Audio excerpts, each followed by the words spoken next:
Now question number 4 का first part देखिए।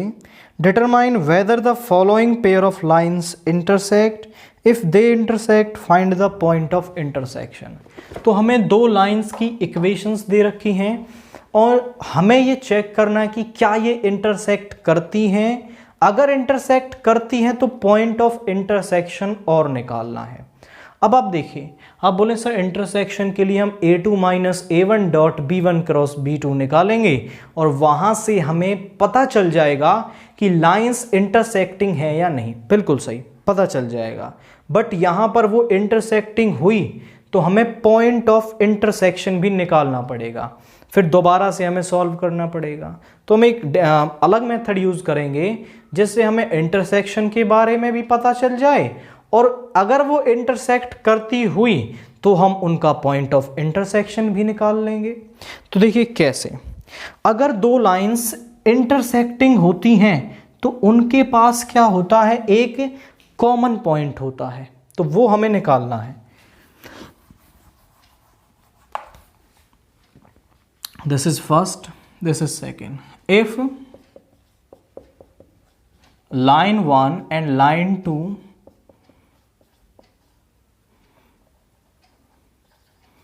are intersecting,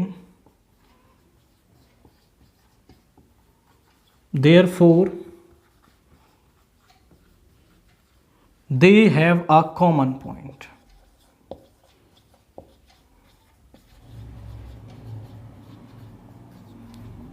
common point मतलब उनका पासिंग पॉइंट बराबर होगा, तो दोनों वेक्टर्स को आप इक्वल रख दें।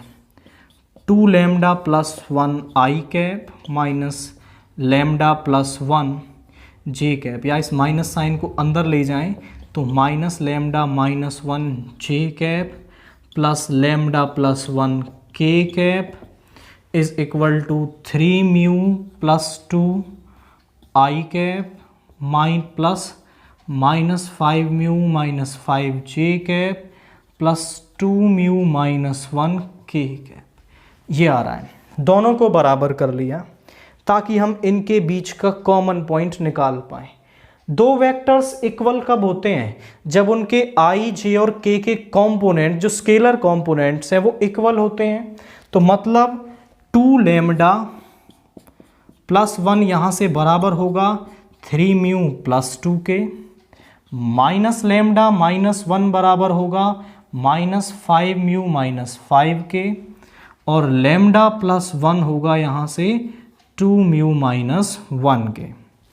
इसको इधर ले आइए, 2 लैम्डा माइनस 3 म्यू, यहाँ जाएगा 1 माइनस 2, ये माइनस का 1 बन जाएगा, दैट इज़ 0। यहाँ पे आ गया माइनस का 5 लैम्डा प्लस 5 म्यू, इधर आके प्लस 4 इज इक्वल टू 0। ये फर्स्ट हो गई, ये सेकंड हो गई, और ये है हमारी थर्ड इक्वेशन। अब लैम्डा और म्यू में हमारे पास दो इक्वेशन है, तो इन दोनों को सॉल्व करके मैं लैम्डा की वैल्यू और म्यू की वैल्यू निकाल सकता हूं, और जो लैम्डा और म्यू की वैल्यू आएगी उसे हम यहां रखेंगे। अगर left hand side right hand side के बराबर आती है दैट मीन्स वो इंटरसेक्टिंग है, और नहीं आती है तो वो इंटरसेक्टिंग नहीं है आपके।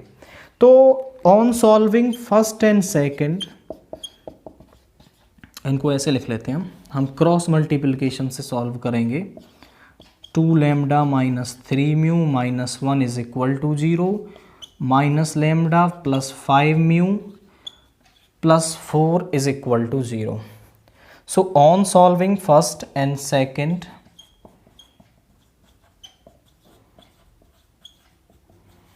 by cross multiplication method, देखिए यहाँ पर आएगा लैम्डा, यहाँ पर आएगा म्यू, यहाँ पर आएगा 1 आपका। लैम्डा निकाल रहे हैं तो लैम्डा को कवर कीजिए, माइनस 3 इंटू माइनस 4 ये हो जाएगा माइनस का 12 एंड ये माइनस का 5, माइनस ऑफ माइनस 5। फिर म्यू निकाल रहे हैं हम, तो म्यू को कवर करेंगे, प्लस का 1, यहाँ से आ गया प्लस का 1 माइनस 8, ये आ गया। 1 निकाल रहे हैं, इसको कवर करेंगे। This is -3 into -4 is -12, plus का 5 and +1 -8। This is 2 5s are 10 और ये माइनस का 3, ये आ गया। तो यहाँ से आ रहा है -12 + 5, तो ये आ जाएगा lambda over -7 and mu over -7 is equal to 1/7। तो यहाँ से लैम्डा और म्यू दोनों की वैल्यू क्या आ रही है मेरे पास, देखिए जब इसको इसके साथ कंपेयर करेंगे तो lambda is equal to -1 and mu is also equal to -1। Putting lambda and mu in third, तो क्या हो जाएगा हमारे पास -1 + 1, तो यहां से क्या आ जाएगा 0, यहां पे आ गया -2 -1 and 0 is not equal to -3। तो हम यहां पर बोलेंगे विच इज नॉट ट्रू। तो ये क्या है, हमारा ट्रू नहीं है, क्योंकि 0 जो है वो -3 के बराबर नहीं होता हमारा। तो यहाँ पर हमने लैम्डा और म्यू को पुट किया तो वो वैल्यूज़ बराबर नहीं आई। दैट मीन्स जो लाइन्स है हमारी वो इंटरसेक्टिंग नहीं है। So lines are not intersecting.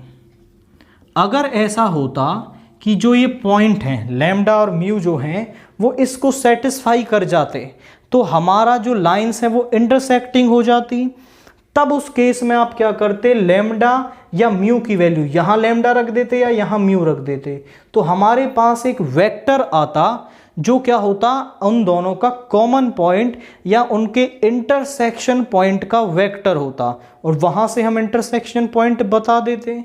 तो बस यही चेक करना है, यहाँ सेटिस्फाई करेंगे तो इंटरसेक्टिंग और यदि यहाँ सेटिस्फाई नहीं करेगी तो लाइंस आर नॉट इंटरसेक्टिंग।